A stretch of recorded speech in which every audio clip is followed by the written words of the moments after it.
Welcome back to the Martin Liedtke channel. Tonight, another in-depth investigation into some of the weird goings-on in the world of celebrity.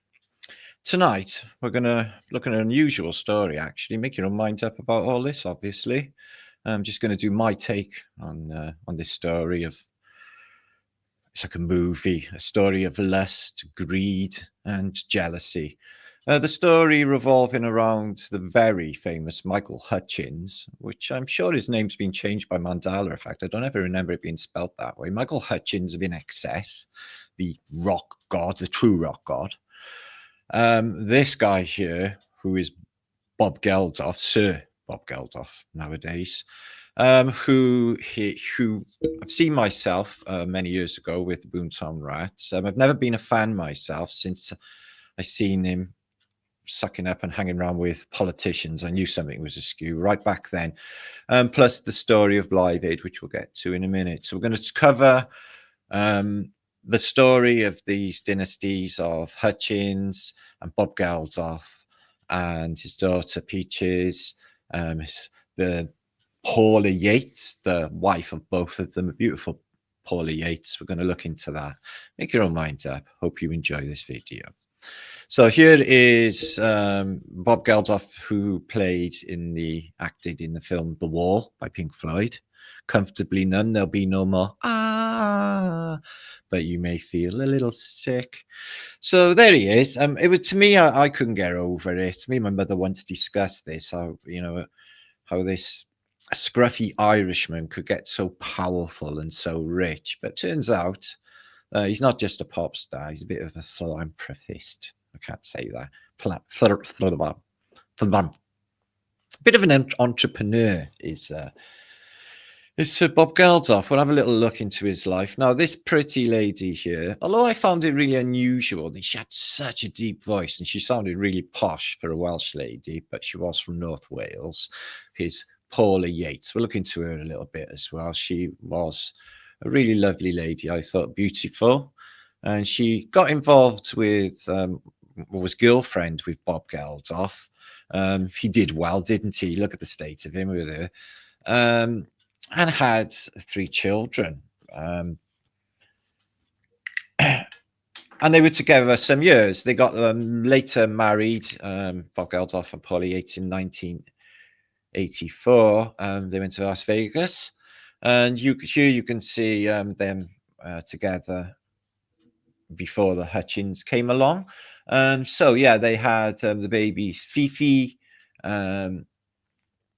Little Pixie, and, of course, Peaches, who is no longer with us. Now, to skip around the algorithm in this video, guys, I'm not going to actually talk about subjects of when people stumble off this mortal coil. It picked me up on my last musical investigation. I'm going to just say pegged it or tumbled off this mortal coil and avoid them subjects altogether because you all already know. Okay.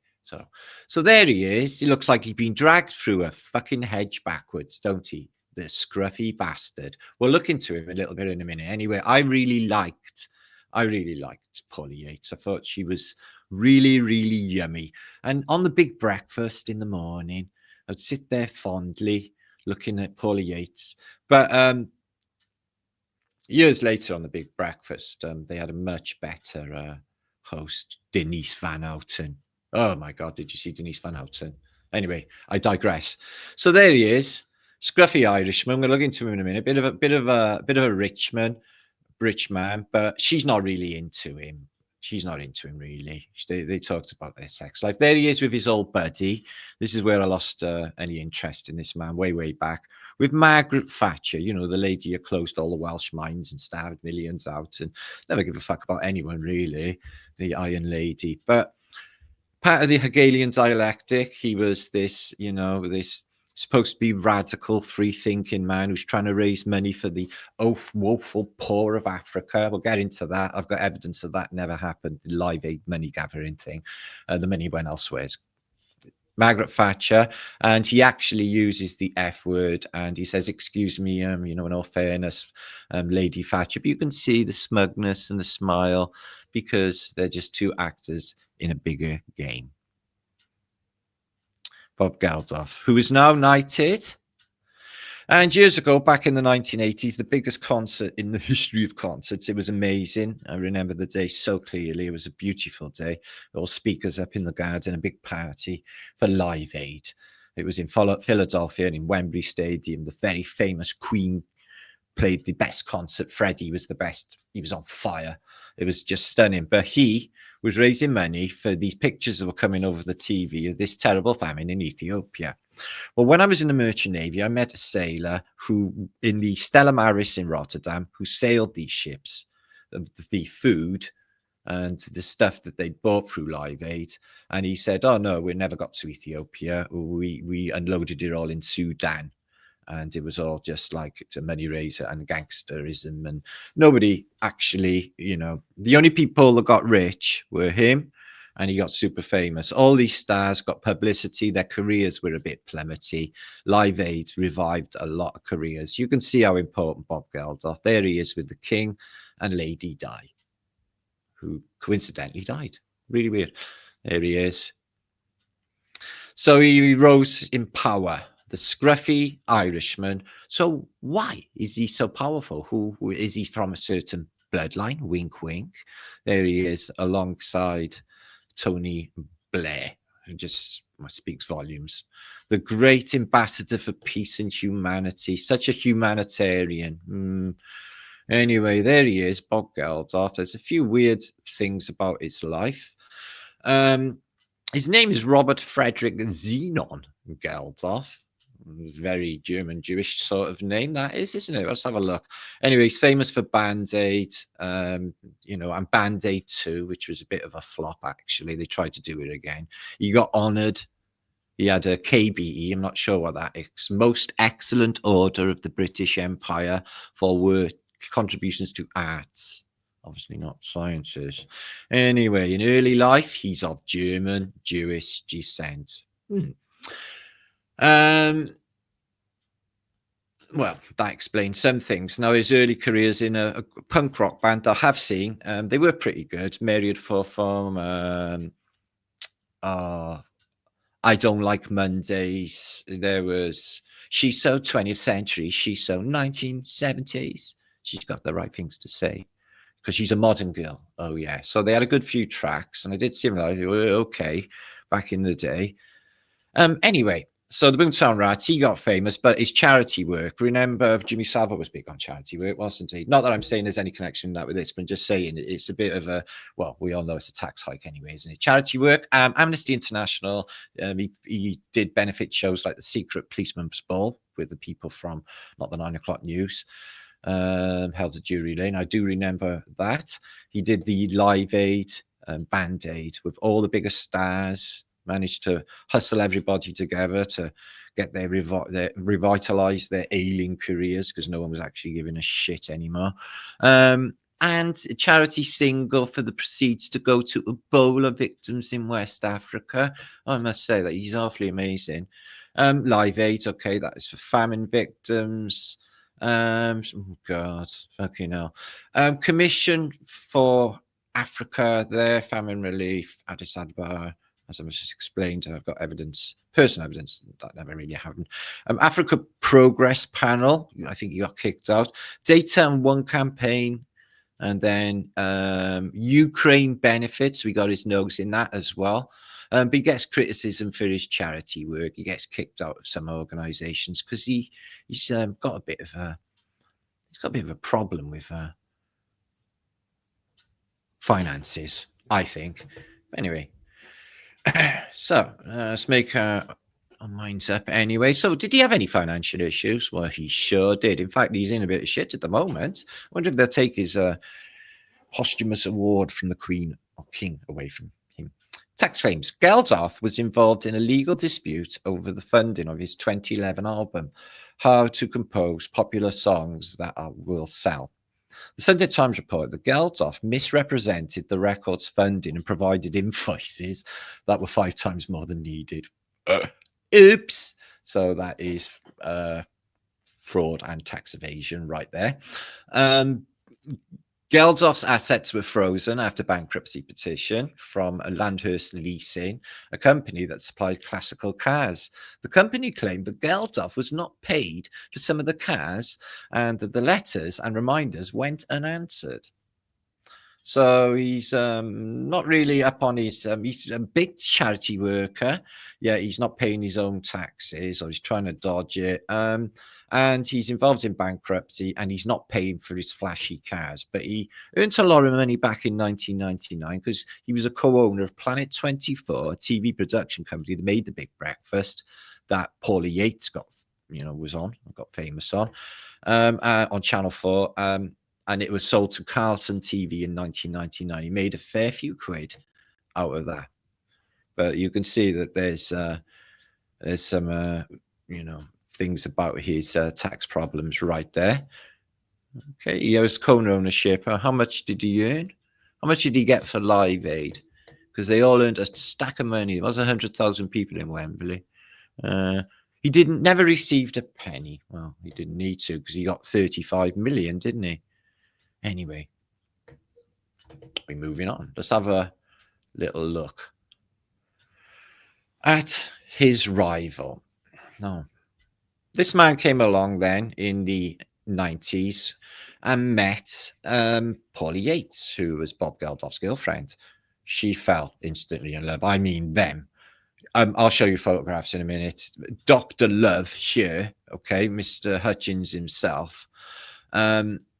Him and Paula Yates, you could see that just sparks were flying. The sexual tension was literally leaching through the telly on the famous bed scene on the Big Breakfast TV show in Britain, which I witnessed with thine own eyes. One of the best concerts you will ever witness. It was a true rock god. Was Wembley Stadium in Inxs. Absolutely fantastic. 100,000 people jumping up and down to New Sensation. Never seen anything like it in your life. They don't do that shit anymore. They're all spaced apart with their phones in their hand, aren't they?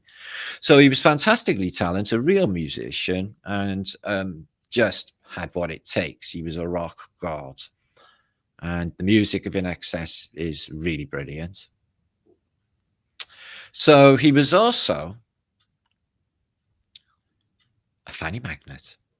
The women actually adored all of Michael Hutchence' fluffy hair. They wanted to run their fingers through his hair. Okay, here he is. Okay, sexing it up large, sexy male. Okay, and the women, well, there he is later on with his wife Paula Yates. Apparently, the narrative is that they had some crazy drug-fueled sex scene going on and they were taking opium or whatever, but it's all just speculation with zero evidence. They look like a healthy couple to me. So some of the yummies that Michael Hutchence was involved with was, you may recognize this lady. You look at them eyes. Yeah. He's looking at the camera like he's going to eat it. It's like it's a piece of pork. There he is. Yeah. So if he hasn't sold his soul to Satan, he was exceptionally lucky in life because he went out with Kylie Minogue, fellow Australian. The narrative is that he took Kylie off into the desert, tripping on LSD, and had sex with Kylie on LSD in the desert. So I think he definitely sold his soul to the devil or the music industry. But we'll have to see. Another absolute beauty with Michael Hutchence. So it's safe to presume, I think, that when Paula Yates goes off with Mr. Fantastic, okay, who's already been out with Kylie and all these yummy wummies, yeah, and now he's with little old Welsh, husky-voiced Paula Yates. He must have been livid. He must have been so fucking jealous. It is unbelievable. They had a baby. In the 90s, they had a little child, Tiger Lily. These pop stars, even Frank Zappa, what did he name his daughter? Moon Unit or something or other. But there was actually a video I watched about unusual pop star baby names. Really crazy. There he is. He looks really deeply unhappy. I'm not buying any of the narrative of what they say about these people and their weird sexual habits, really. That's just like, the newspapers trying to sell stories, isn't it? By getting as smutty as they possibly can. There she is in the modern day. I'm not saying she's unattractive, guys, but I'm saying we're Mr. Fantastic, and his mother, you know, her parents were both very beautiful, and she's like, no, I don't even know what's happened, really. So there's the famous scene in the bed on the big breakfast. Oh my God. He was very forward. He told her about his first sexual experience with an older woman when he was 12 years of age, very candidly. And it's not like, you know, that's even allowed or permissible in any reality, really. But there he is, bold as brass. And I think he had an erection on public television, you know, because she was over him trying to hide it. So there was that. Anyway, so there's a lot of controversy around the Hutchence. I'm not saying that word. And a lot of people think that he was actually murdered. There's one of his best friends undergoing an investigation, like really, like now. Here, Fret, and we'll look at that in a little while. So there's suspicion around his death. I'm not going to talk about what the circumstances were. As you know, they're supposed to be misadventure, sexual misadventure. But there he is with Kylie in their hotel room. And in connection with, he was apparently very, very upset. And he rubbed his eye as well when Michael Hutchence, because he made statements. It's very synonymous. I'm going to do a video about this, of Elvis's death with all of his friends who were called the Memphis Mafia. They had something to hide, and they were all like stuck with a code. I think they were all lying on these documentaries about the last 24 hours of Elvis's dead. So there he is, Michael Hutchence, 1960 to 1997. He died 37 years of age, quite young. Whole world. He'd have been in his 60s now, by the way. And he got buried in Las Vegas. Los Angeles, not in his homeland of Australia, Sydney, where he was from. There he is again with Kylie in a really awesome shirt. So they say he was hedonistic. He liked loads and loads of drugs, but he doesn't look like he's on loads and loads of drugs, does he? Maybe a bit of an uppy thing or whatever. And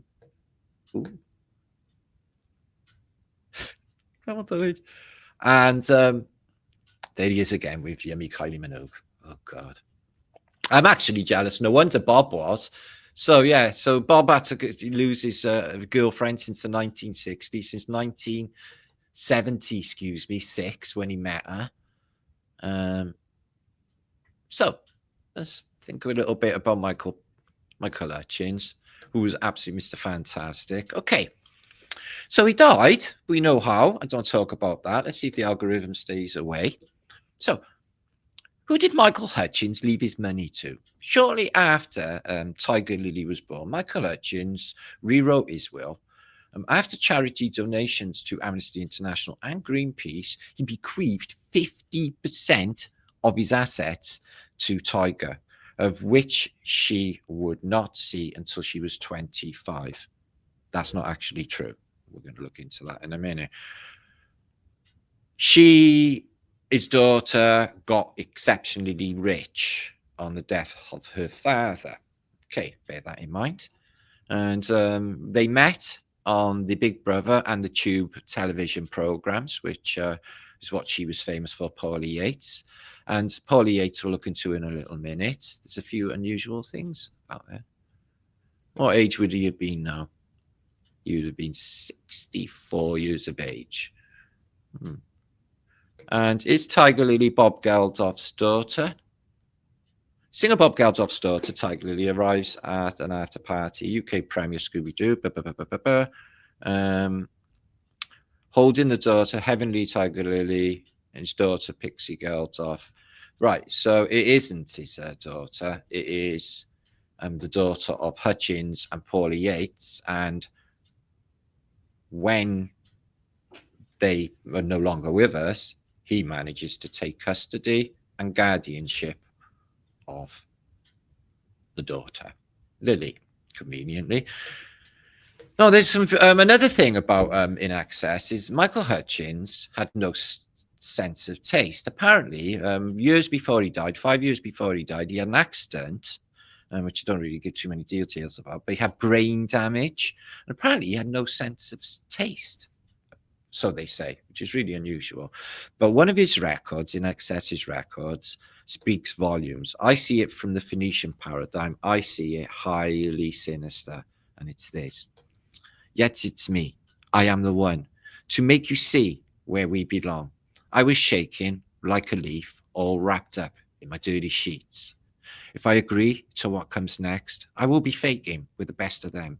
It seems a crime I would commit without the difference of all the world's gifts. Sweet, sweet, sweet. Could you taste it? Never, never, never. No, because he has no taste. He has no sense of taste. To dream all the time without a scream. In the dead of night, all those faces come back to me. I'm begging to swim the sea. What faces of them? What exactly did you do when you were sweating under your sheets and shitting and somebody turned up? Yes, I made a picture story. Make you cry in all your glory. I need to quench the thirst of many to justify and make ready. Oh, Jesus. That could be interpreted in a few ways. But if you take it from the Phoenician paradigm, sweet, sweet, sweet, could you taste it? This realization owes strength to show. If you're uncertain, you're invited to believe. These are the words I speak. These are the words I speak. Check this bit. A dislocation from where we once came from. Give sons and daughters because we want to go on. Give sons and daughters. Give sons and daughters because we want to go on. These are the words I speak. These are the words I speak. Sweet, sweet, could you taste it? Fade. Not sinister at all, is it? It could be talking about selling your soul, but also from the Phoenician paradigm, and them feeding on us. Here she is, Welsh lass, but she did have a really deep voice, and she was dead posh. So apparently, yeah, dead hedonistic rock stars were going to be out there. You got money. If you ask me, the security guard looks like he's on more drugs than these two, although she looks a bit, But so I liked her. Here's the daughter, Lily. Like I said, she didn't have her parents' genes. I'm not sure exactly what has happened there. No insults. I'm sure she's really beautiful underneath, but not really. She went from this little child during the 90s, little blonde, cute kid, to a dark, not so cute kid, really weird. She's in her 20s now, but look how fluffy she looks. She had a mega deep voice, and she looks a bit masculine in the way that Annie Lennox do. Can you see that? Look at that mouth. We're looking at a dude. Oh, Jesus. I'm not so sure. Look at that mouth. I'm not trans-investigating her, but there is a... Oh, fucking hell. Oh, no. So she had a DNA test, didn't she? Oh, let's get to that in a minute. So here she is on the bed. They nearly ate one another alive. It was absolutely hot, hot, hot. And they were very, very forward with one another on British television. Lots of sex sparks flying around and stuff. And after that, they jumped in bed and never got up until he tumbled off the mortal coil and then her later. But that is unusual because I'm not buying that one bit that she was hooked on gear at all. So it was very famous. You can find it on YouTube. The chemistry between them was tangible. It was just like I say, with sparks flying. They couldn't do anything else but stay in bed. You could just see it. It was that lust, that love. And the young girl now, Peaches, who was Bob Geldof's daughter, who is no longer with us either. And there she is. So, yeah, so she had a DNA test. Turns out, oh, God almighty. Turns out her father was Huey Green. Now, if you don't know who Huey Green is, he's a famous British talent scout and had a very famous British television celebrity talent show called Opportunity Knocks. She looks absolutely masculine there. She does look really attractive, but she looks very manly. And look who she's with. He looks prettier than her. But they do look a couple of Very unusual people. So she was well connected, going around with Bowie, as you can see. Father of Huey Green, who was really famous back in the day in Britain, guys. And poor old Peaches, God bless her, but there's a lot of people will say in my comments, yeah, well, they got to give their oldest child Illuminati sacrifice, etc. But this guy, right, he's up on tax evasions, he's up for fraud, he's got terrible problems. I would put it forward that he had huge financial problems after Live Aid. He didn't get, he's got money somewhere along the line. And believe you me, if he didn't get a penny off all that gate, then tickets that were sold, he got it elsewhere. TV appearances, record contract, all of the media hype around him for years and mid-year. Well, here he done an interview talking about how he felt about her dying. They really loved her. She said that he was crap in bed. She said that he was dynamite. So he had to live with that. I'm crap in bed and I've got no foreskin. And so let's move on. Paula. So she died, or she tumbled off this mortal coil, OD, of gear, apparently, which I'm not buying whatsoever. So how long were they together? Well, they were together a hop, skip, and a jump. Okay. Paula Yates' active years on telly were from 1979 to 2000. She was on, as I said, The Tube with Jules Holland. And Jules Holland, who publicly declared Lucifer as Lord and Master of this realm with Simon Pegg, and they've both done very good since. Some of these hail Lucifer things on public television, they get really famous. So that's what happens with them. For the Insiders, Knights of Mortar, etc., etc., etc. Anyway, so Paula Yates, she had an affair or went out with. Oh, there's her father, Huey Green. Yeah, cool. I bet he was like Bernstein or something, really creepy old man. I can't even believe his daughter was Paula Yates, but that's the case. Terence Trent D'Arby. So she went out with Terence Trent D'Arby. Have you seen him? Wish me love and wish him well, kiss and tell. He was like a love god, wasn't he? So she went out with another love god as well as Michael, and then she was on The Tube, which was a brilliant series. I never liked to miss any tubes, but she's a Welsh lass there from Corwin, Lovely Bay. So a boyfriend dies, and usually everyone thinks there's murder around it. She is found no longer with us in her apartment, usual MO of her parents using gear and took too much and is no longer with us. But they didn't said coroner's report said it was not accident. It was not when you no longer want to be on this realm word at all. Coincidentally, though, another family elite of pop star celebrities, the Allens, Keith Allen and his daughter, Lily Allen. Now, she claims that she was one of the last people to see Paula Yates alive before a drug overdose. The narrative goes on that she spotted her in a restaurant, she was meeting with her drug dealers, off she went to use some gear and she died. She permeates this, okay? No, I've never really trusted her. I've always thought there was something unusual happening with her, because of her unusual relationship with her father, Keith Allen. I'm not suggesting anything unhealthy is going on, but she was on Nevermind the Buzzcock saying the reason she never gets pregnant is because she doesn't like it that way. In front of her father on British television. Excuse me, you just don't do that. So I thought that was unusual. He just laughed. He put the camera on them both, but I thought, awkward. Talk about body things to your father on British television, which you can watch it on YouTube.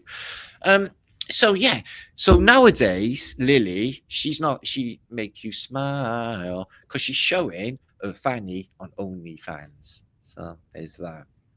Poor Peaches went exactly identical way to her mother, found in the apartment after using gear and apparently OD.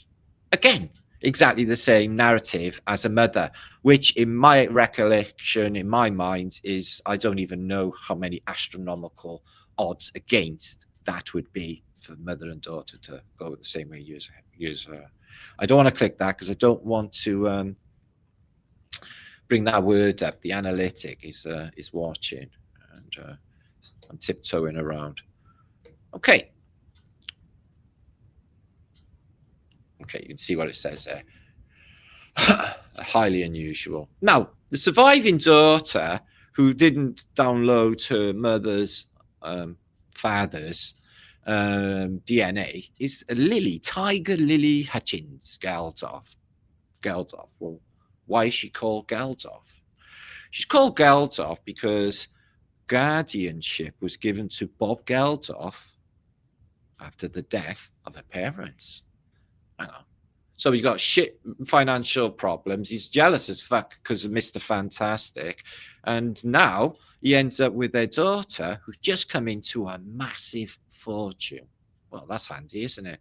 Anyway, soon after Yates' demise, Geldof assumed foster custody for Tiger Lily, so that she could be brought up with 3-year-old sisters, Fifi, Peaches, and Pixie. Well, kind of makes sense, but it just so happens that there's a large amount of money involved as well. So there's a survivor. She's got a ton of money, and she's around now. But this guy, Threat, okay, he's doing this investigation, has been launched, his own personal quest to find out what really happened to Michael, okay? There was a huge fortune that should have gone to his daughter Tiger Lily at 20, but seemingly disappeared without a trace.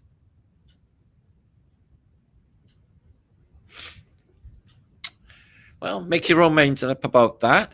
This has been martinliedtke. Make sure to check out my website. Everything you need to know about this channel will find out on the subjects on this website.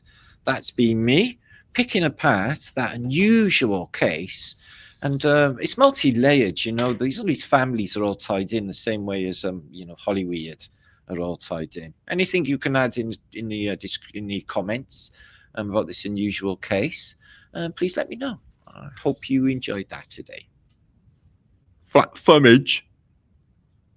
Weekly flat fumage. Fries. See you soon, guys. Flat day.